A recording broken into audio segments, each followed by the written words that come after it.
In the quaint town of Ravenswood, nestled between mist-covered hills, there was a peculiar phenomenon that haunted its residents. Every night, as the sun dipped below the horizon, the shadows began to stretch and writhe, taking on a life of their own. These creeping shadows slithered along the ground, growing longer and darker, until they reached their malevolent zenith. A young woman named Eliza had just moved to Ravenswood, seeking solace in the quietude of the countryside. She rented an old cottage at the outskirts of town, unaware of the chilling secret that lurked in the shadows.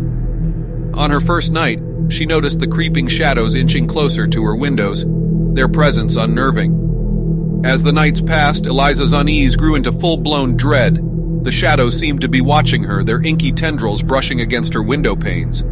Sleep became a distant memory as the creeping shadows haunted her every waking moment. The town's locals offered cryptic warnings, but Eliza dismissed them as mere superstitions. One moonless night, Eliza decided to confront the source of her terror.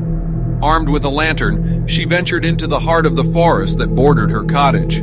The creeping shadows trailed behind her, their forms elongated and grotesque. The deeper she went, the thicker the darkness became, and the shadows seemed to multiply. In the heart of the forest, Eliza stumbled upon an ancient, gnarled tree, its branches twisted like contorted limbs, casting an eerie silhouette. She noticed an intricate symbol etched into the bark, a symbol the townspeople had whispered about in hushed tones. Unbeknownst to her, this symbol was a gateway to the realm of shadows, a place where nightmares took form. As Eliza gazed at the symbol, the ground trembled beneath her feet. The creeping shadows converged, enveloping her in a chilling embrace. She felt herself being pulled into the very fabric of the darkness, her screams drowned by the suffocating void. The forest fell silent, leaving no trace of her existence. Weeks later, a stranger arrived in Ravenswood. He claimed to be Eliza's brother searching for his missing sibling. The townspeople exchanged uneasy glances, for they knew the fate that had befallen her. The stranger, however, was determined to uncover the truth. Guided by local legends, he stumbled upon the ancient tree in the heart of the forest. The creeping shadows greeted him, swirling around him like vengeful specters.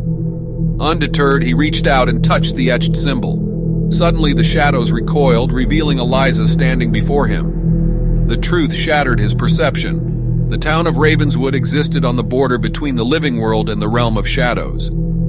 Eliza had unknowingly stumbled upon the gateway, becoming trapped in a spectral dimension. The brothers' arrival had disrupted the equilibrium, allowing her to return briefly. But as the sun dipped below the horizon once more, the shadows grew restless. Eliza's time was running out. With a heart-wrenching farewell, she vanished back into the creeping shadows, the ancient tree closing behind her. And so, Ravenswood's secret remained hidden, buried within the forest's depths.